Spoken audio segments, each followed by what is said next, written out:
There is a place on Earth.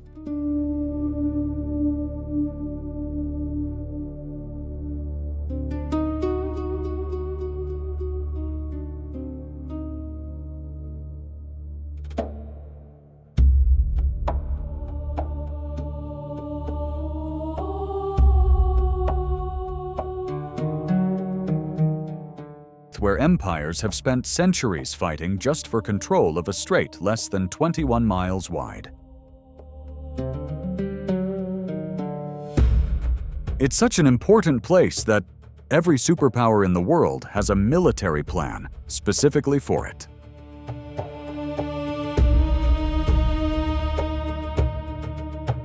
Where supertankers carrying millions of barrels of fuel must navigate sea lanes so narrow they are impassable.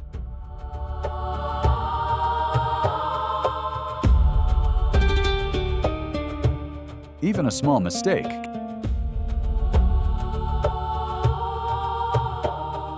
can shake the entire global economy. But that wasn't the strangest thing. Because hidden right next to that transport route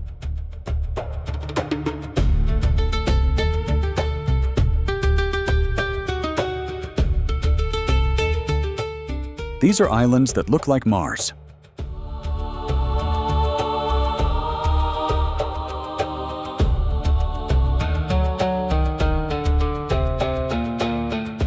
These forests are older than human civilization.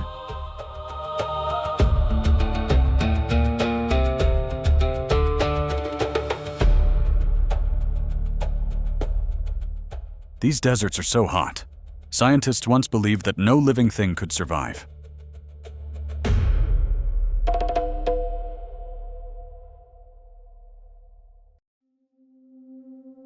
And these communities have learned to eat the very soil beneath their feet to maintain their connection to the land where they were born.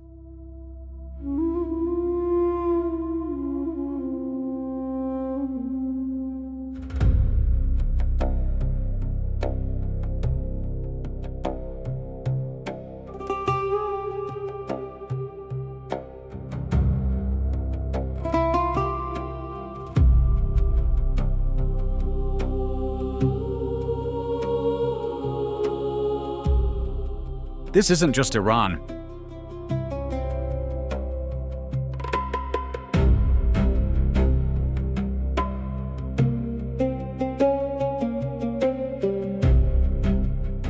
It's like a map showing what's going to happen.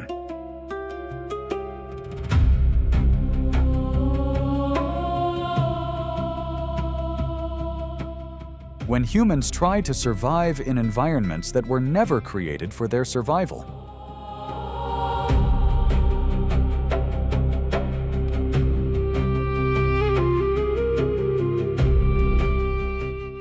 And the deeper you go into this country, the less it resembles its geography and begins to look like another planet pretending to be Earth.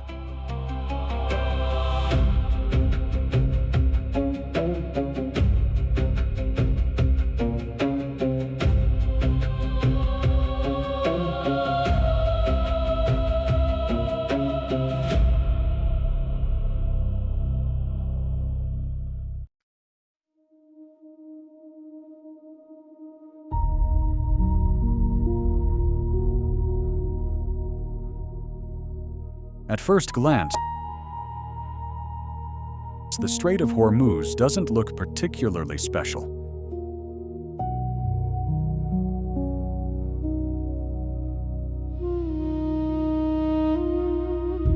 From above, it just resembles a narrow slit between mountains and the sea.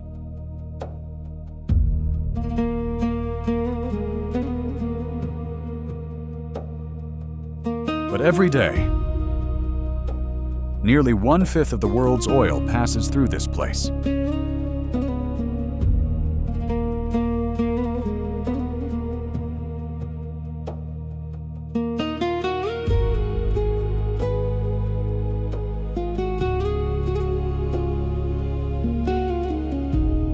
The modern world breathes through that maritime corridor.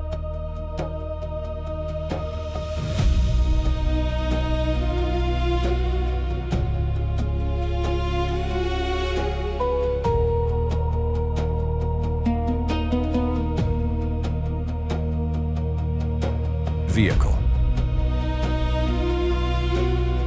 Factory. The cities were brightly lit all night long.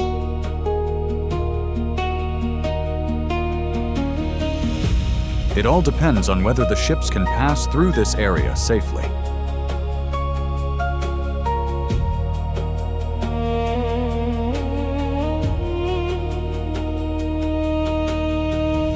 And that dependence has made the Hormuz even stranger than geography itself. It became pressure, military pressure, economic pressure, pressure from an entire civilization.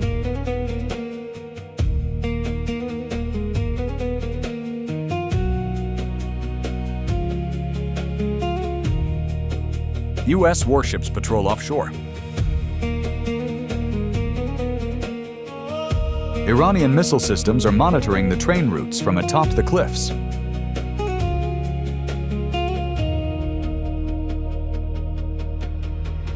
A network of satellites tracks every movement of the oil tanker, every hour, every day.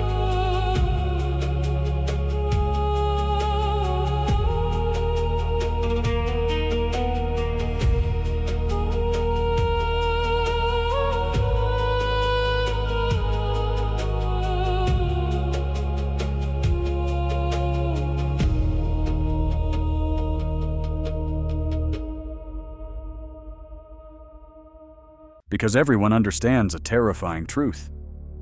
If this strait were blockaded, even for a short time, the shock would spread across the planet.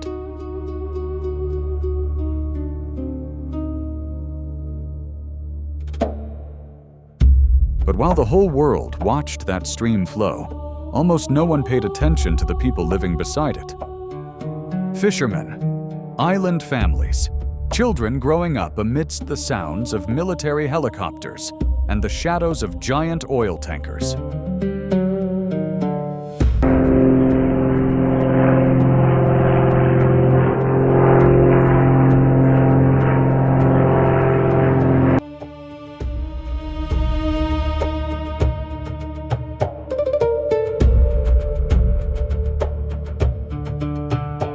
For them, this isn't geopolitics, this is simply home.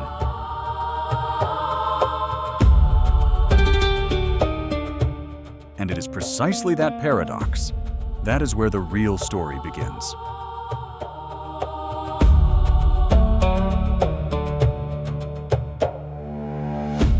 Because the deeper you go into Hormuz,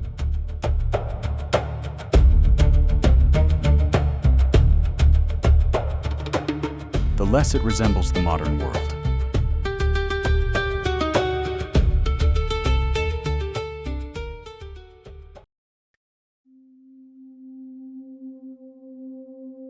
Hormuz Island emerges from the Persian Gulf like something unfinished.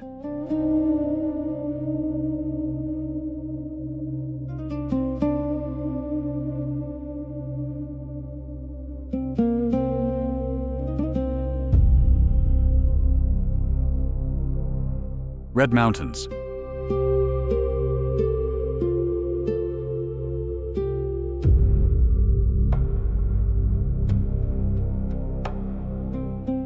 Black volcanic rocks.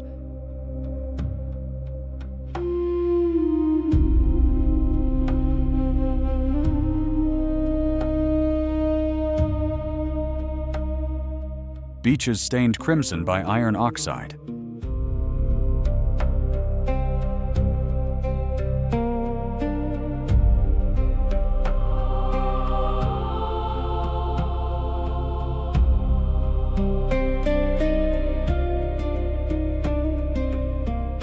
At midday, the entire landscape was illuminated to an almost violent degree.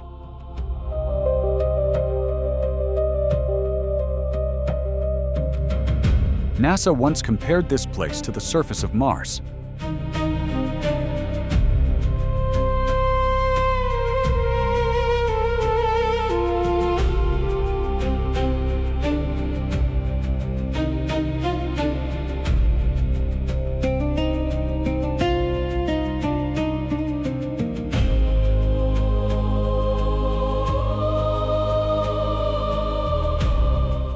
Standing here, that comparison is no longer poetic.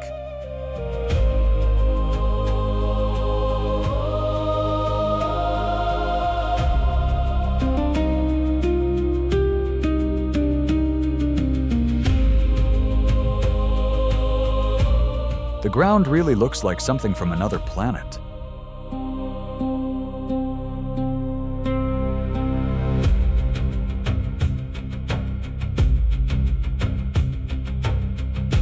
But the people who live here stopped seeing it that way a long time ago. Every morning, the women on the island carry metal bowls and head towards the cliff.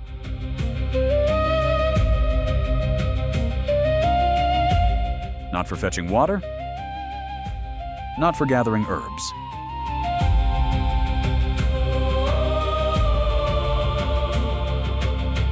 And to harvest the soil, the mineral-rich red soil is ground into local sauces and traditional pastries.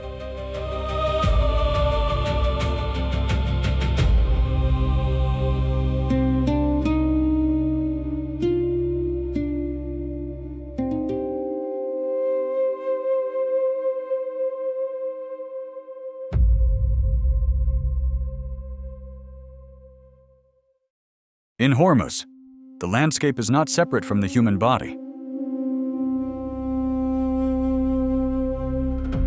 People eat the very land they live on. The island is literally ingrained in their being.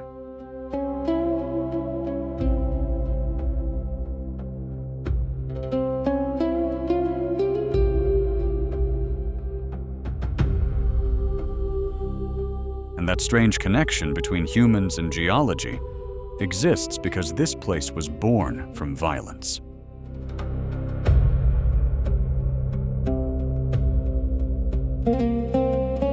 Hundreds of millions of years ago, massive layers of salt beneath the Earth's surface began to be forced up to the Earth's crust.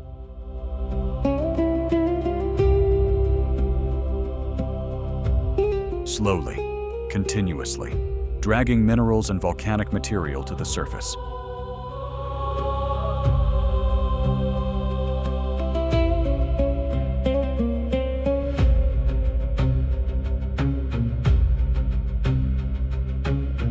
The Hormuz did not form peacefully. It was forced to exist, compressed into its current form.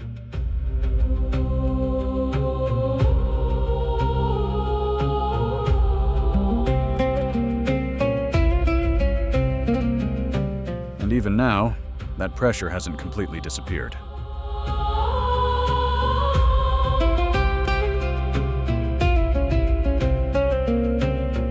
Tourists flock here because of its beauty.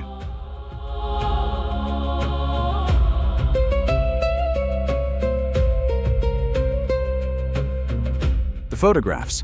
The colors seem unreal.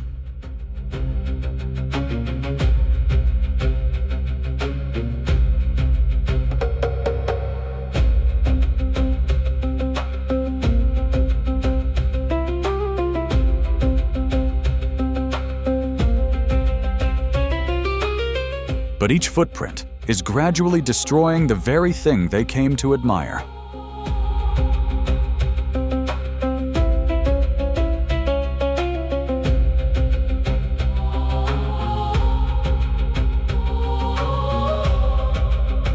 The more famous the Hormuz becomes, the more fragile it becomes.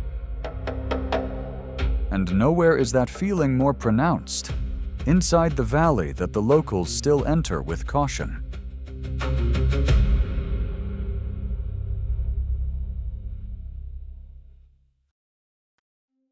At first, Star Valley seemed quiet. It wasn't peaceful. It was unusually silent.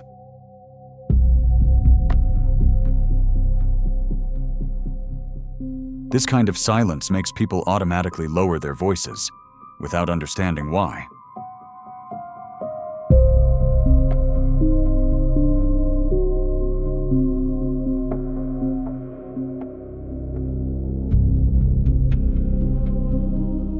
Narrow, winding stone corridors meander between massive landforms eroded over thousands of years.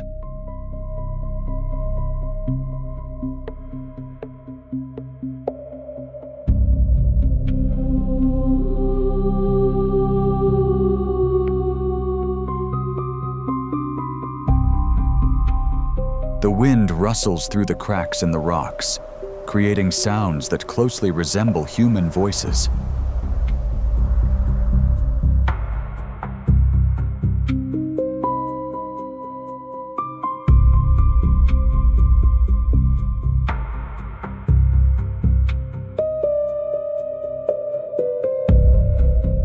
Local people once believed that this place was created by stars falling to Earth.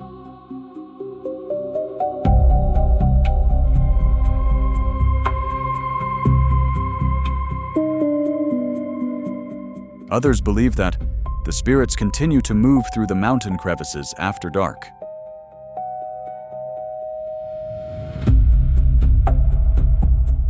And honestly, when I'm standing here alone, those stories suddenly don't seem so absurd anymore.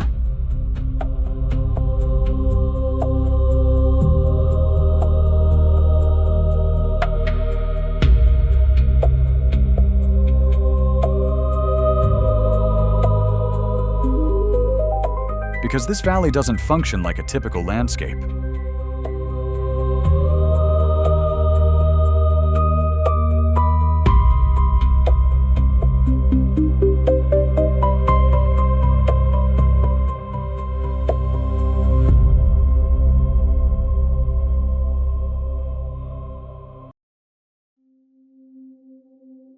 The light disappeared in a strange way.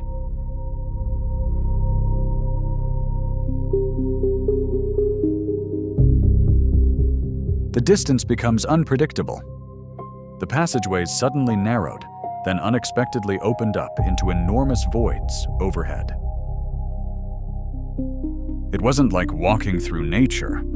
It was more like stepping into the ruins of something ancient.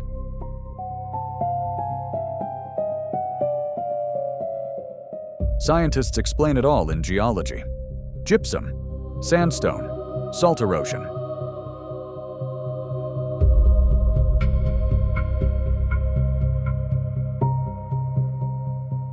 But explanations cannot erase the atmosphere of this place.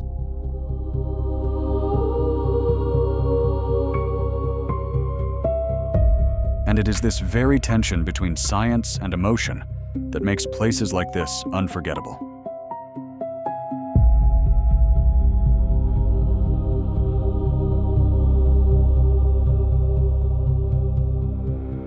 Because humans don't experience landscapes logically. We experience them psychologically.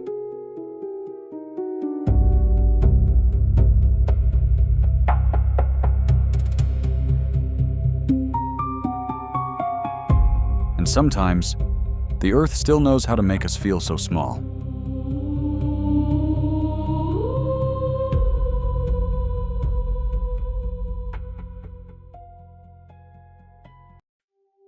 Along the edge of the Persian Gulf, an entire forest grows directly from the saltwater.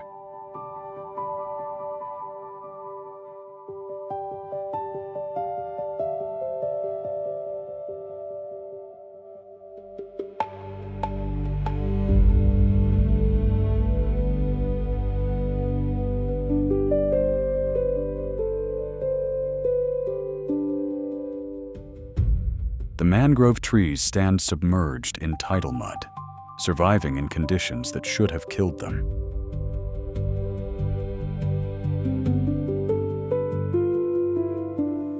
Every day, their roots naturally filter salt from the seawater. A biological desalination system operates for millions of years without the need for machinery. No electricity, no human design. Nature solved the problem of survival long before humankind understood its existence. The fishing boats moved silently through the narrow waterways.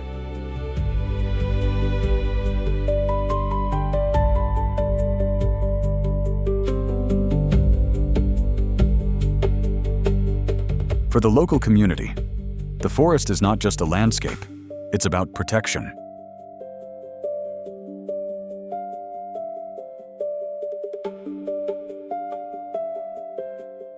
Calm the storm, nurture the fish, guide the way, feed the whole village.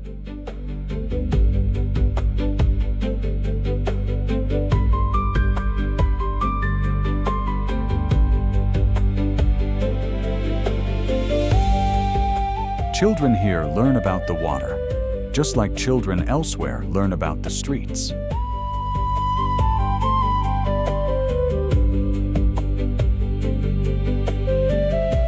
Because in places like this, survival is about geographical knowledge, and survival is really important here.